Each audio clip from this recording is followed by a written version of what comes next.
மனையடியார் நம சிவாயன்னு அனுப்பாரு நினைக்கிறேன். ஓம் நம சிவாய. இன்ட்ரோடக்ஷன் கொடுக்குறேன். இவர் பேர் பனை அடியார். அவர் பார்த்தாலே ஒரு சிவனடியார் மாதிரி இருக்கு. ஆனால் அவர் பேரே பனை அடியார் தான். அவர் வந்து தென்காசி காசி விஸ்வநாதர் கோவில் இருக்கு, ரொம்ப பிரபலமான புராதன கோவில், அந்த இடந்து வரார். இவர் இங்கே வந்துட்டு எங்கிட்ட நிறைய பேசிட்டு இருந்தார். இவர் பேசுறது ஒவ்வொன்றும் முத்து முத்தாக இருக்கு. அந்த முத்தெல்லாம் நம்ம திரட்டி ஒரு மாலை போட்டுக்கணும்னு ஆசையாக இருக்குது. அவர் பாட்டுக்கு முத்தை ஊற்றிட்டு போயிட்டாருன்னா அதெல்லாம் நம்ம டாக்குமெண்ட் பண்ணணும் அப்படின்னு ஆசைப்பட்டு அவர் பேச சொன்னேன். சொல்லுங்கள் சார். சார், நம்ம வந்து ஆலயத்திற்கு செல்வதன் நோக்கம் என்ன, இறை வழிபாடின் நோக்கம் என்ன? அதாவது நாம் பிறந்து வளர்ந்தோம், இறைவன் வந்து நம்மளை இந்த நிலைக்கு உயர்த்தியிருக்கிறாரு. அப்போது அவருக்கு என்ன சொல்லணும்? நன்றி சொல்லணும். இந்த உயர்வுக்கெல்லாம் நீதான் காரணம் அப்படின்னு சொல்லி நன்றி சொல்லணும். ஒரு சின்ன குழந்தைக்கு ஒரு ஐஸ்கிரீமை கொடுத்த உடனே அது தேங்க்ஸ் தாத்தான்னு சொல்லுது. அது நன்றி சொல்கிறதுக்கு பழகிருக்கு. நம்ம ஆலயத்தில் போய் அதைத்தா இதைத்தா என்று நம்ம வேண்டுகிறோம். அது ரெண்டாவது பட்சம். முதல்ல போன உடனே இதுவரை வாழ்க்கையில் எனக்கு எல்லா உயர்வுக்கும் காரணமாக இருந்து என்னை மேல்நிலைப்படுத்தினாய், எப்படியோ இருந்த என்னை இந்த அளவுக்கு உயர்த்தினாய், அதுக்கு நான் முதல்ல நன்றி சொல்கிறேன் அப்பா அப்படின்னு சொல்லி முதல்ல எந்த கோவிலுக்கு போனாலும் அங்கே நன்றி சொல்லணும்.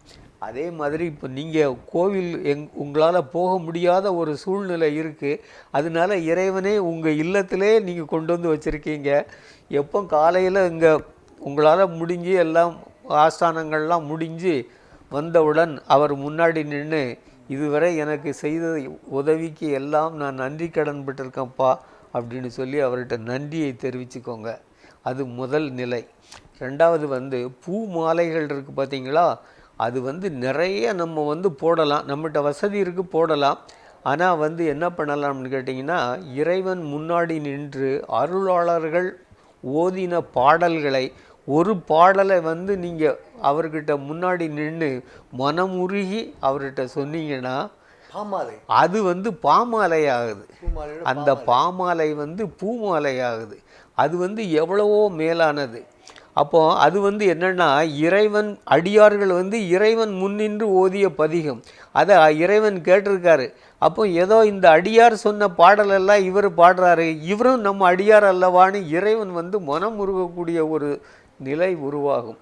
ஆக மொத்தம் நம்ம திருமுறைகளை ஓதுதல் ரொம்ப முக்கியம். நிறைய நமக்கு டைம் கிடைக்காது.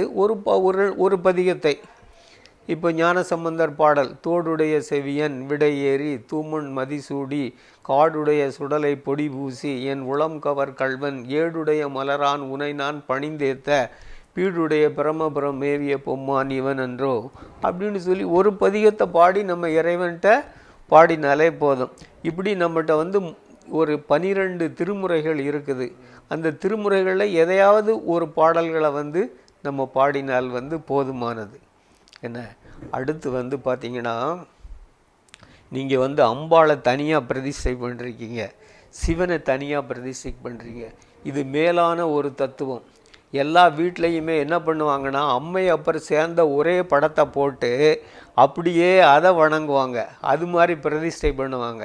அது மாதிரி வந்து செய்யாமல் நீங்கள் ரொம்ப ஒரு இறைவன் வந்து உங்களுக்கு அந்த இதெல்லாம் வழிமுறைகள்லாம் உள்ளத்தில் இருந்து நினைவுபடுத்துகிறார். உள்ளத்தில் அதாவது சார் எல்லா காரணத்துக்குமே வந்து இந்த உயிர் இருக்குது பார்த்தீங்களா, இந்த உயிர் வந்து எதையும் தானே செய்ய முடியாது. அதாவது 3 பொருள் இருக்குது சார், பதி பசு பாசம். என்ன, பதி வந்து இறைவன், பசு வந்து உயிர், பாசம் வந்து தலைப்பொருள். இந்த 3 பொருள்களுக்கும் தொடர்பு இருக்குது மொத்த பொருள்கள்லையுமே. அதுதான் திருமந்திரத்தில் திருமந்திரம் உங்களுக்கு தொடர்பு இருக்குல்ல. பதி பசு பாசம் என பகர் 3இல் பதியினை போல் பசு பாசம் சென்றடையா பதியினை பதி அணியின் பசு பாசம் நிலாவே. அதாவது அந்த இறைவன் வந்து இறைவன்கிட்ட வந்து உயிரும் தலைப்பொருள்களும் வந்து சேர முடியாது. ஆனால் இறைவன் நினச்சார்னா இதை 2ஐயும் சேர்த்துக்குவார். அப்படி 3 பொருள்கள் இருக்குது. அந்த 3 பொருள்களில் மேலான பொருள் வந்து பதி. பதி வந்து எப்படின்னு கேட்டிங்கன்னா, இறைவன் வந்து நம்ம பதியை சிவனாக நினைக்கிறோம். எல்லா கடவுளர்களும் வந்து தோற்றுவிக்கப்பட்டவர்கள் சார்.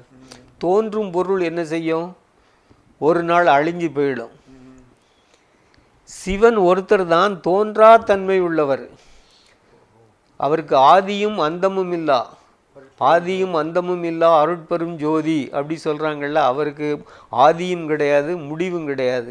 அவர் மட்டும்தான் பிறவாத தன்மை உள்ளவர். நம்ம வாழ்க்கையின் நோக்கம் வந்து மீண்டும் பிறவாமை இருக்கணும்.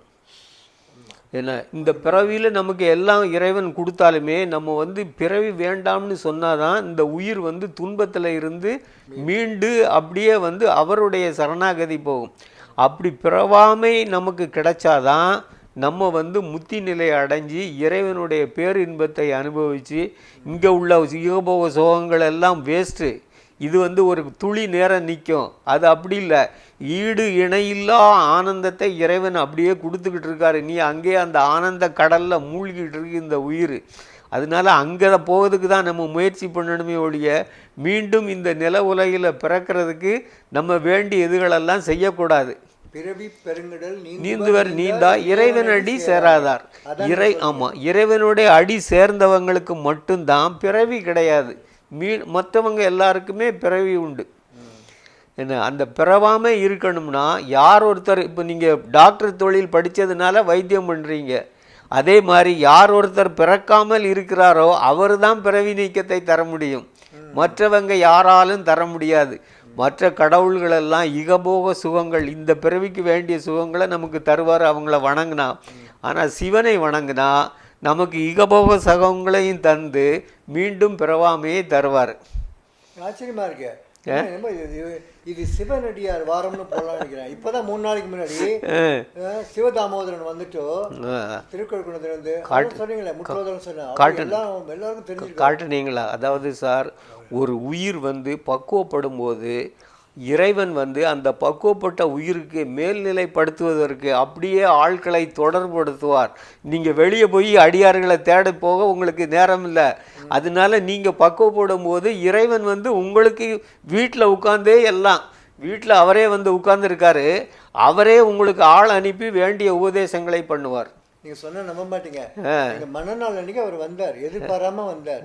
அப்ப நான் என்ன சொன்னேன்னா, அவருடைய வாழ்த்து கேட்டோன்னு எனக்கு என்ன தோன்றதுன்னா, கைலாசத்துல சிவனும் பார்வதியும் ஒருத்தர் பேசிட்டு கீழே போ, மயிலாப்பூர்ல ஒருத்தர் கற்பகத்தையே நினைச்சிட்டு ஒரு தாசன் உட்கார்ந்துருக்காரு, அவருக்கு இன்னைக்கு மனநாள், போய் வாழ்த்து சொல்லிட்டு வான்னு உங்களை அனுஷமா இருக்குன்னு அவர்கிட்ட சொன்னேன். நீங்க அதெல்லாம் தெரியாம என்கிட்ட இப்ப சொல்லிட்டு இருக்கீங்க. நீங்க இருக்கிற இடத்துல உங்களை தேடி வராங்க. என்ன ஒரு அபூர்வமான கனெக்ஷன் சார். அதுதான் வந்து இறைவனை வந்து ஒரு நம்ம நாடி போகிறோம்னு வைங்க, அந்த எண்ணம் மேலவங்கன்னா போதும் சார். அந்த உன்னை நாடிக்கிட்டே இருக்கேன்னு சொன்னால் அவர் ஓடி வந்து நம்மளை தழுவார். என்ன அதுக்காக தான் வந்து என்னென்னா இறைவன் வந்து நமக்குள்ளே புகுந்து இருக்கார். இப்போ சொன்ன பார்த்தீங்களா, பதிபசு பாசம், அதில் வந்து உயிர் வந்து என்னென்னா இறைவன் வந்து அறிவிக்காமலே அறிபவன். உயிர் வந்து அறிவித்தால் அறியக்கூடியது உயிர், அறிவித்தாலும் அறியாதது தலை. சடப்பொருள்களுக்கு வந்து என்ன சொன்னாலும் தெரியாது. உயிர் வந்து தானே இயங்காது, அறிவித்தால் மட்டும்தான் அறியும். என்ன அறிவிக்காமலே அறியக்கூடியவன் இறைவன் மட்டும்தான். அப்போ வந்து உயிர் என்ன, நம்மளை அறிவிக்கிறது யார்? நம்ம ஒரு செயல் செய்கிறோம், வினை செய்கிறோம், அந்த வினைக்கு தூண்டுறது யார் சார்? இறைவன் தூண்டுறாரு, நம்ம அதை செய்கிறோம். ஆக மொத்தம் எல்லா நம்முடைய செயல்களுக்கும் காரணகர்த்தா இறைவன். அவர் எங்கோ இல்லை, உள்ளே தான் இருக்கிறாரு. எப்போ உள்ளம் பெரும் கோயில் உன்னோட ஆலயம், வள்ளல் புறனாருக்கு வாய் கோபுரபாசல், தெள்ள தெளிந்தார்க்கு சீவன் சிவலிங்கம், கள்ள புலனைந்தும் காளா மணி விளக்கே. நிறைய நீங்க விட்டா நீங்க 4 பேர் பேசிட்டு போனா ஒன்னே ஒன்று தான் சொல்லணும். ஐயா நீங்க இங்க வந்தீங்க, ரொம்ப பிரமிச்சு போய் இதெல்லாம் ரொம்ப அழகா இருக்கு, நல்ல பாதையில் நீங்க போயிட்டு இருக்கீங்க, இறைவனுடைய அருள் இருக்கு, அதனால உங்களுக்கு எல்லாம் நடக்கிறதுலாம் சொன்னீங்க. இந்த நேரத்துல நான் என்னுடைய வாழ்க்கை வரலாறு எழுதிட்டு இருக்கேன். ரொம்ப ஏழ்மையில பிறந்து ரொம்ப கஷ்டப்பட்டு முன்னேறி மெரிட்டில் நான் எம்பிபிஎஸ் பண்ணி டாக்டர் படித்தேன். அமெரிக்காவுக்கு போயிட்டு அங்கே படிச்சுட்டு ஐக்கிய அரபு நாட்டுக்கு போயிட்டு அங்கே வேலை பண்ணிட்டு இங்கே வந்து 27 வருஷமாக ப்ராக்டிஸ் பண்ணிருக்கேன். நிறைய பார்த்தாச்சு. அதெல்லாம் எழுத போகிறேன், மற்றவங்களுக்குலாம் கொஞ்சம் பயனாக இருக்கணும். அதுக்கு உங்களோட ஆசீர்வாதம்